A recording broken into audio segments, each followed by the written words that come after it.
Hello, everyone. You're listening to the Small Business Show. I'm your host, Swire Ho, the promo guy. Today, my guest is Lucas Root. Lucas started in Wall Street. He has 17 years experience working under it, leading numerous teams. After establishing a track record of success, Lucas started his own consulting business. Lucas worked with strong brand and well-funded great ideas, who doesn't quite know how to execute. Since early 2019, Lucas has wonderful opportunity to speak to numerous audience in North America, Australia, and Europe, as well as partner with both businesses and VC for mentoring. How are you doing, Lucas?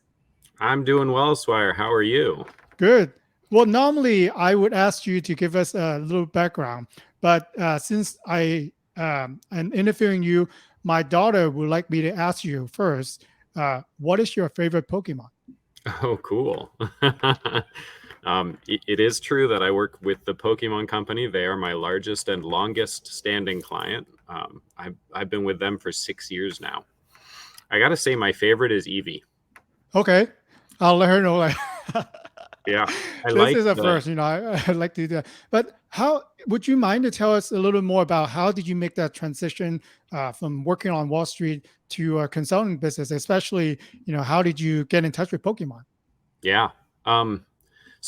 I've actually owned and run several different businesses before I even launched my consulting business. I worked my way through college in a real estate business when I graduated and used it to pay off most of my debt. I started a new real estate business. I was owning and fixing up and renting Section 8 units. So these are people who get government assistance for whatever reason on paying their rent. So Section 8 units in Buffalo, New York. I did that for quite a while. Amazing cash flow business. Hard to scale it though. When I got out of that, I moved into a different real estate business. By the time it was time to leave Wall Street, I'd owned and run 3 different real estate businesses. I hadn't run my own consulting business yet, but I'd been doing like sort of the back end consulting thing for a long time. And so it was not hard for me to know what the steps were going to be able to move into, the next entrepreneurial venture, whatever that might look like. And so, I I took my time. I made sure I did it right, but I just took those steps. And those steps are pretty simple. They're probably going to be true for most people. First, absolute base bottom line, the one thing that you must do before you launch any business is make sure that you have your own bills covered for at least 2 years. Really? That could be from cash flow investments that you have that are paying you well. That could be from family that's supporting you because they believe in what you're doing, or that could be because you have good savings that's going to cover you yourself. But your absolute baseline must have, you got to make sure you got your bills covered for at least the first 2 years. Number two, people talk about this. Hang on one sec. Sorry. Hi. Hi there. You guys do window coverings also, right? We do. Yeah. Long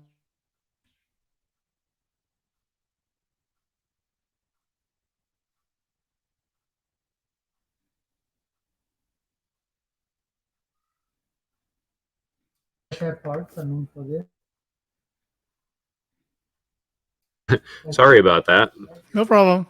The realities of small business owning right there. Yeah. If you do any reading about launching a startup, the first thing you're going to see people tell you is make sure that you have a good, strong product market fit. But I personally, I find that to be a little bit misleading. I think that most businesses aren't actually going to know whether or not they have a strong product market fit until they've hit at least $500,000 in revenue. So instead, make sure that you have a market that you can serve with your product or problem service, right? Make sure that there is a market that you can serve. Make sure that you can get to $500,000 in revenue. Even if it's not profitable, make sure that you can get there. You don't really know if you're going to have product market fit until sometime after that. So make sure you can get there. Now, consulting is simple. There's a huge market for consulting. So that wasn't a hard thing for me to be certain that I could get to $500,000 in revenue. The real question for me was, how am I going to get my customers? And that's the third thing for everybody is if you know that you need to get customers, what are you going to do to get there? What are you going to do to bring in the customers, to find the people that you're looking to serve and work with? How are you going to get those people to show up for you? And that's something that I've been working on personally with the Pokemon Company and all of my customers and clients since I decided to launch that. And in real estate, it's simple. You don't really need to pursue your customers. They come find you. It's one of the nice things about real estate. Mhm. But in more or less every other business, you have to find your customers. And that's especially true for service, B2B service businesses like a consulting company. Now, we can dive down this, but I'm not sure where you want to go.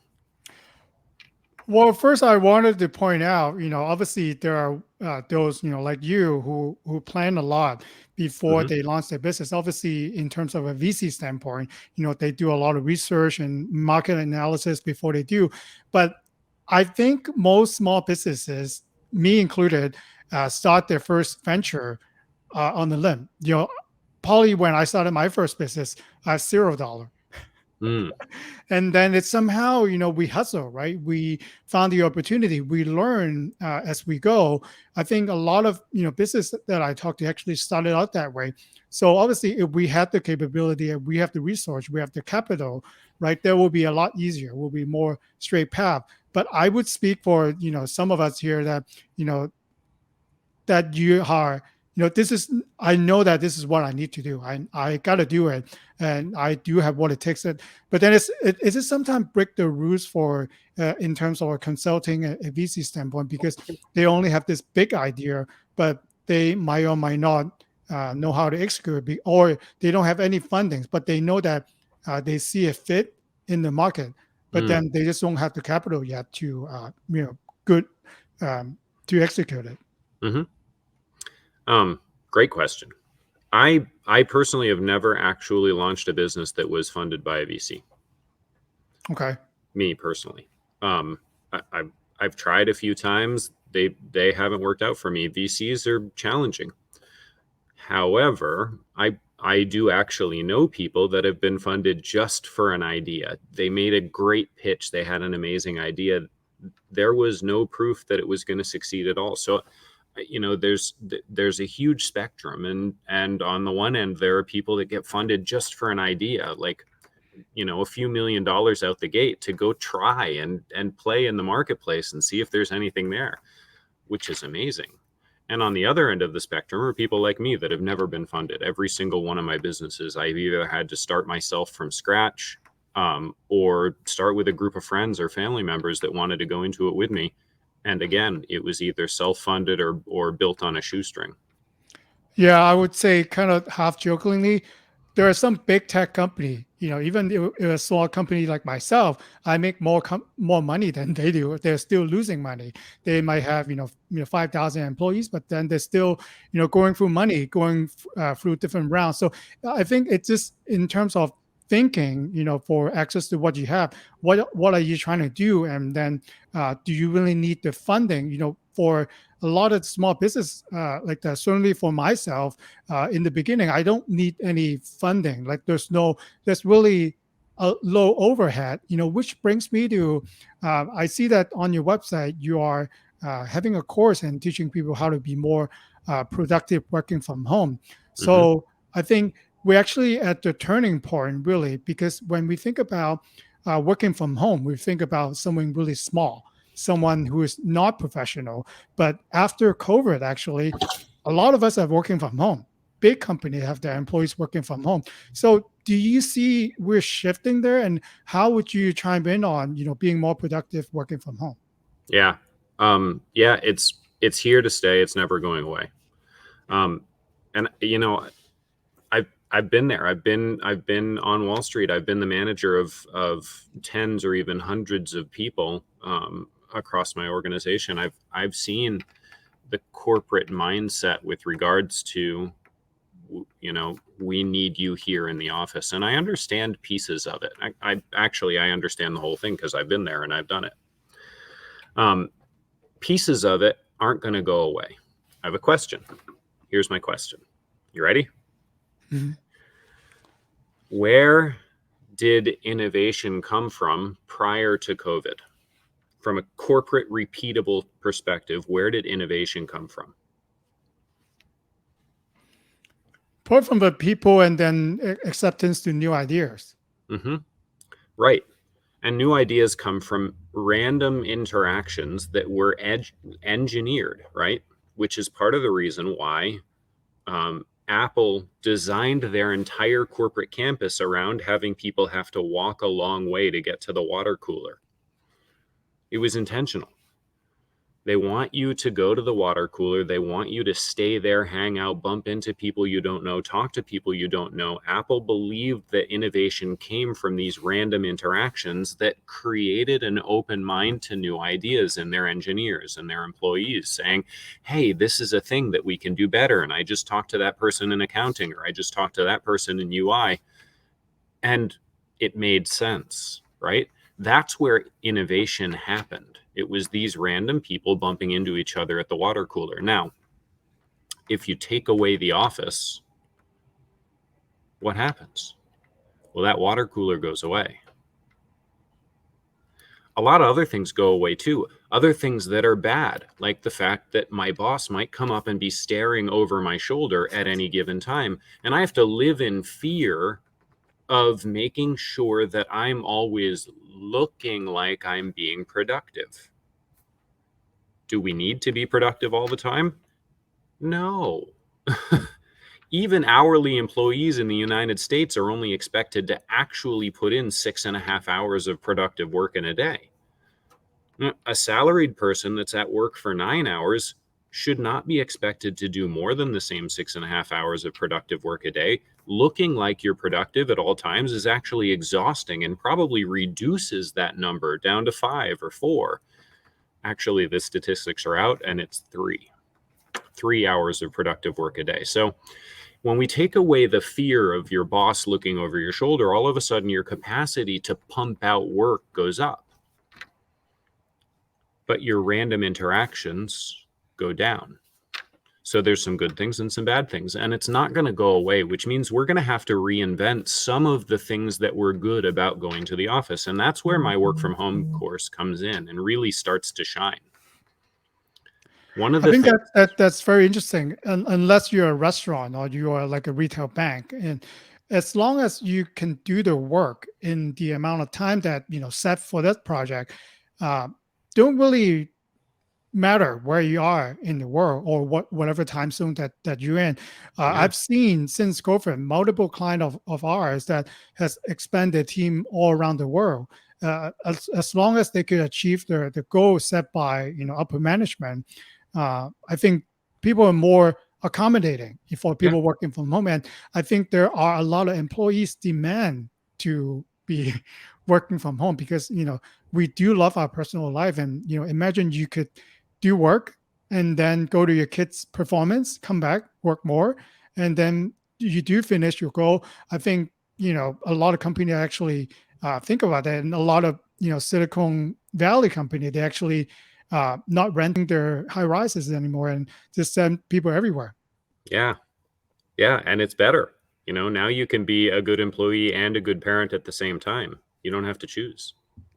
But then I do wanted to dig deeper, not just for why we have to work from home because we all at some place experience it, but then to find the right relationship for business because now we are scattered everywhere, wherever that we are. So the only chance that like you mentioned, maybe you used to have your weekly huddles, right, in your conference room. You might or might not like it, but now you can only interact virtually, or you have probably never met that person before. You only meet them through email. So how do you still build the relationship? And as someone who have led numerous teams before, how do you find the human interaction in teams? We're still in the honestly, even me, somebody who pays a lot of attention to this and spends time thinking about it, and I run numerous teams even now, we're still in the process of figuring this out. I had my team virtual before COVID hit. So when COVID hit, it actually had very little effect on the way that I ran my businesses. But even then, I was incorporating intentional co-location, right? So where we travel together, sit together, make some time together in person from time to time regularly, right? Intentional co-location. It was just a part of my business plan. So I wasn't paying for office space, and instead I was paying for travel to San Diego to hang out on the beaches with my employees and have and it's not even a joke, have meetings on the beach where we Oh, would that's just nice. go and yeah, and spend time together in nature talking business. Like it was still a business meeting, but it was on the beach or it was, hiking or, you know, wherever it is that we wanted to be. Um, when COVID hit, that changed the way I had to do that. We couldn't do intentional co-location anymore for at least a year. Now, you see my background. I'm back to the point where I'm doing intentional co-location again. I travel regularly so that I can be with my team in their place of work, and I have them travel and spend time with me. I don't know that that's the only way to arrive at this. I don't know that that's the best opportunity to create the kind of ideas, the kind of innovation that used to happen at the water cooler. And now we don't have a water cooler anymore. Mhm. But So how would you suggest that we build on to that relationship and finding obviously the right fit? Because if you lead a virtual team, you might not actually meet that person in face to face. You're only doing a Zoom meeting. So how do you solidify and actually build the teamwork? Working remotely. mhm. um, I mean, you take the next best thing. What we're doing right now, video conferencing.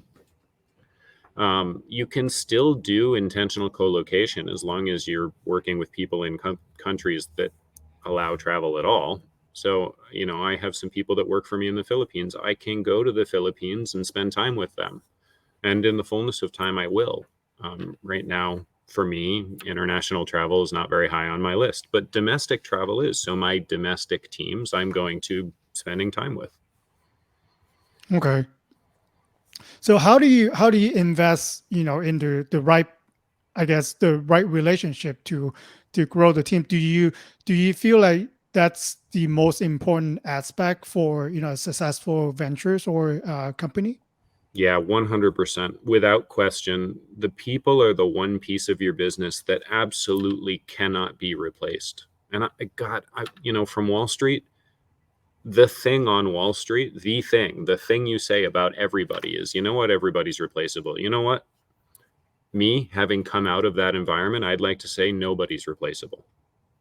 Nobody's replaceable. Every single one of you is amazing when you are being your uniquely you. The thing that makes you great, that also is what makes you irreplaceable. Yeah, I think it's very interesting, for my personal relationship, especially with my client, because I do watch them because I have clients that really enjoy having a phone call. They like me calling them. But then I do have other, I would say, younger clients, usually in the tech space, that do not want me to call them. When we're good on email, we're good on text, and then when I call them, they shut off. So I do have to learn sometimes the hard way how to better communicate and build my relationship with my client and prospect. And I'm flexible, but I think being through what we have gone through the past 2 years, I feel like a lot of us are being more flexible with each other. Do you notice that in your space? Yeah, I do. And I like it. Um, I don't know if it's going to last. I don't know if it's a circumstantial thing, like when COVID starts to become less of a big issue, people are going to start to be less flexible about it. They're going to start to be, more pushy about what the old business relationship used to look like. I don't know. I hope not. I like this. Like you. I think this is an improvement, and I think we should pay attention to it and incorporate it and make it part of our new culture going forward. Yeah, I think the now like the I think after COVID, I try to go to in-person networking, which I normally love, enjoy, go to. Hmm. It feels kind of weird. Like, do I shake hands or do I hug or do I what do I do? So like for me, I'm having that problem right now, and I guess once it's opened back up, I would do a mixture of both. I would go to in person that I can have access to, and Hmm. then I'll also reach out to my guests, for example. That's a good example. Since doing the small business show, I'm able to talk to people from around the world, experts in the particular field, like you, Lucas. We're got in touch via podcast, and then I learned a lot from my guests, and then you can actually reach out to people anywhere in the world right now if you have a big idea. Do you see that from companies that you're consulting? Are they able to broaden their view and horizons for what they trying to target? No, I wish. No. um, uh, they're in some ways, the companies that I work with are incredibly deeply focused, right? So strong brands, great idea. They don't want to execute. And the thing that makes that really cool, like the Pokemon company, like they know that execution has to happen, operations have to happen, supply chain has to happen, but they don't want to do it. They want to stay focused inside their brand. They want to stay focused on building their storyline and getting it to their consumers, which is great. It's powerful, and they're so good at it. um, this huge opportunity to expand your horizons, to approach the markets in different ways, this is not something that the companies that I'm working with are really deeply engaging with. To them, it's just another content channel maybe, or another marketing channel to them. And I don't see them like really bringing that in. Now they will. And when they get there, they're going to be powerful at it. The Pokemon company, uh, as near as I can tell, they don't do anything poorly. But um, they like to stay really deeply focused, and that's both their strength, and it's an incredible one, and kind of it's a little bit of a weakness because it keeps them from seeing those horizons, from seeing those opportunities. Well, but then, just like any strong brand or brand with enough recognition, just think about, my two kids, right? We travel to Japan, they have to pull me to the Pokemon store, which, takes however time that it gets there. But, as a fan, as with a strong brand, they have to see it, So I think if you know your branding, if you know your true market, there isn't really like a down market for you, because, people will cut everything else that don't really matter to them. But for Hmm. something that they truly enjoy doing or love, that's the last thing that they will let go of. And I think, I could certainly speak Pokemon should be one of them. Yeah, I completely agree. That's so cool that you go to the Pokemon, like the flagship stores there in Japan. Yeah, and That's then one of the they things I they want to do. they're good brand ambassador. They constantly wearing the T-shirts. So something that I always say. Your my kids is the walking advertisements for them. So other kids will see. Like your example, other kids will see. Oh, that's a Pikachu T-shirt. Hmm. Where did you get that? Oh, I got it in Japan. Yeah, and then the story goes on, and then their kids are now going back home and start looking things up again. So maybe to reignite their love for Pokemon. So I think that's another thing that we should think about is how do you create a strong brand that you don't really have to pay them. I actually pay to buy that T-shirt, and then they actually uh, become a mini brand ambassador for the brand. Hmm. Yeah, I completely agree. And there are ways to do that, like the YouTube, probably people just like you who have gone out there and built a really strong following, people that are, let's say, rabid brand fan,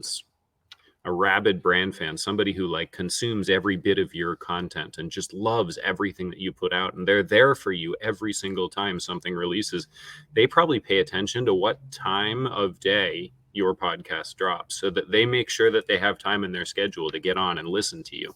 Those rabid brand fans. Now, those people are willing to pay you, right, to buy your t-shirt. They're paying you to be your marketer. And it's not necessarily because they want to be in marketing. It's because they so deeply believe in the way that you release your content, the content that you put together, the brand that you have become because you're amazing. And you are. Okay. Yeah. So before we go, I got to ask you that, because I do wanted to learn more myself too. Any tips that you can share with me and the listener about working from home? Yeah. So I sort of mentioned that there are some things that being in the office provided for us that we're going to have to find ways to re-engineer, build them back into our culture, build them back into our own foundational structure. One of them was, where does innovation come from? And we're still figuring that out. The others were inadvertent, right? We were engineering in innovation because we noticed it happens at the water cooler, it happens in the cafeteria. Let's make sure that the water cooler and cafeteria are more inviting so people spend more time there and more innovation comes out of it. Smart. The more inadvertent but really powerful structures that being in the office provided are things that we can still build into our lives now and should. Number one, it gave us a framework for the day, and some pieces of that framework are really powerful. Think about it. When you were commuting to the office, what were you doing with your brain during the commute? You were thinking about things. You were allowing your thoughts to bubble up. It was structured boredom. I mean that in the best but deepest way possible. Structured boredom. You were driving, you were sitting on a train, you were sitting in a bus, and no matter what, you had this structured boredom time built into your day where your mind was wandering. And that actually is a very, very good thing. And it happened twice a day. It happened in the morning, it happened in the evening. I think that we should build that structure back into our day with intent. Structured boredom, have it in the morning and have it in the evening. Additionally, how did you get to the bus or the train? Probably you walked. And probably your walk was not less than 5 minutes. And how did you get from the bus or the train or your car to your desk? Probably you walked. And probably your walk was not less than 5 minutes. So you had 10 minutes of walking at the beginning of the day. You probably went out to get coffee twice and went out to get lunch once. So you had 10 minutes of walking 3 times during the day. And then you had to commute again at the end of the day. So you had 10 minutes of walking at the end of the day. Let's build that back into our structure. 10 minutes of walking 5 times a day. Once at the beginning, 3 times in the middle, once at the end. Those structures that were accidentally built into our going to the office are actually really powerful, valuable tools for building up our capacity to be focused, to be productive every single day. Additionally, we had a schedule. If you were asked at 6:30 or 7 o'clock in the evening, what time are you getting up tomorrow morning? If it's a work day, you knew instantly exactly what time you were getting up. You knew what time, because you have to get up at exactly the same time every single work day forever in order to be able to get to the office on time. Now that we're working from home, somebody asks you, what time are you getting up tomorrow? You're like, 6, 7, maybe 8:55. Believe it or not, that luxury is actually a significant negative for us. What it creates is this lack of certainty for our nervous system entering into the day. So we start the day, instead of with certainty, we knew we had to get up at 7:05. We knew we had to go to the bathroom, brew our coffee, make breakfast for the kids, get dressed, shower, shave, head out the door, be on the road by 8:15.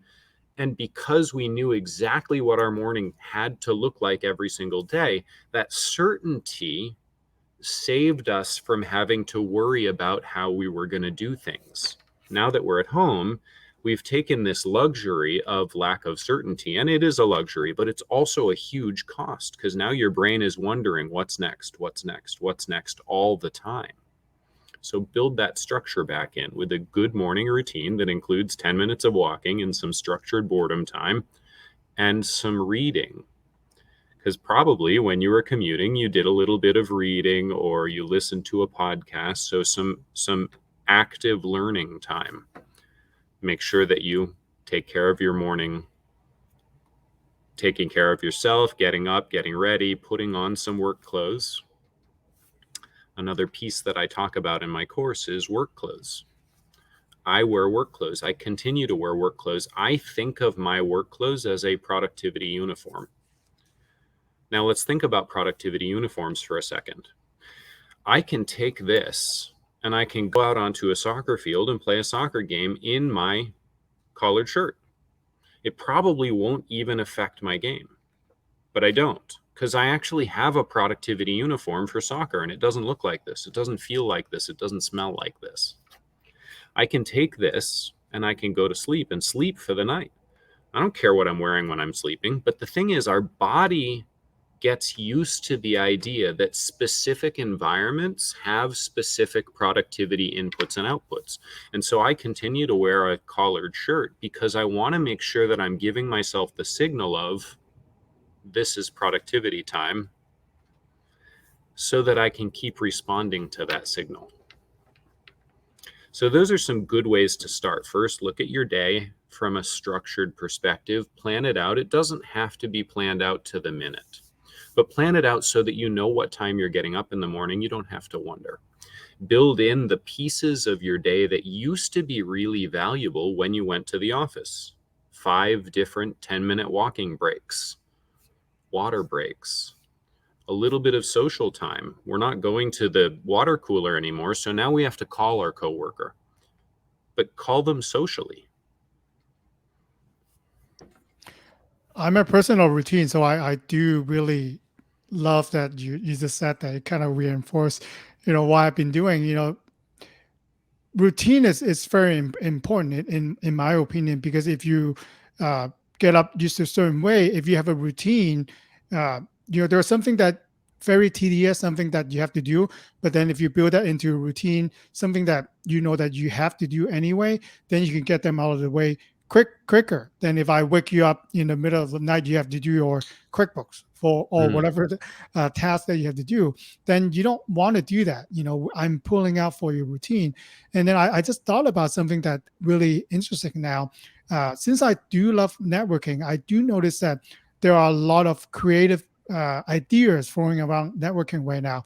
I've actually been to a networking that deal with online gaming. So I actually play Call of Duty with a few other guys that also play. So in between games, we actually talk business. But then when the game is Cool. on, we play the game. So I think these are new type of networking that we can do. You don't only have to go to a golf course or join a private club to do that.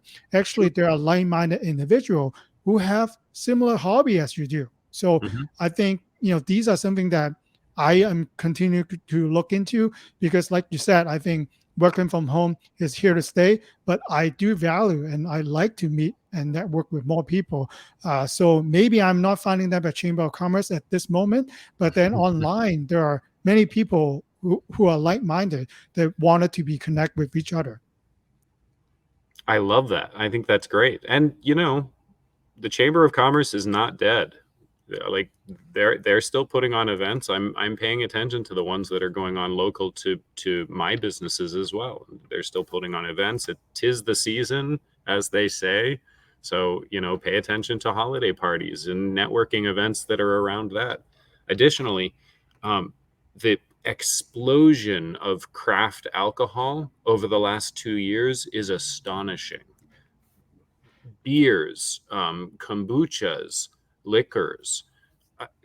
It's absolutely amazing how much great stuff has come out. A lot of people like to partake of some alcohol. Like, I'm sure that there are some groups out there that can really get into that. Yeah, there are any groups that you think is weird and obscure. There is someone doing that already. So I'm sure that you can find them. Hey, Lucas, for a listener who wanted to find out more about what you do, and especially if they wanted to learn more about your module and the course, what would be the best way to reach out to you? Yeah. Best way to find me is either my website, lucasroot.com, or I'm very active on Instagram. My Instagram handle is at LukeRoot, LuCroot. Okay, I'll include everything on the show notes. And thank you so much for coming on today, Lucas. Swire, it has been great. Thank you for having me. All right.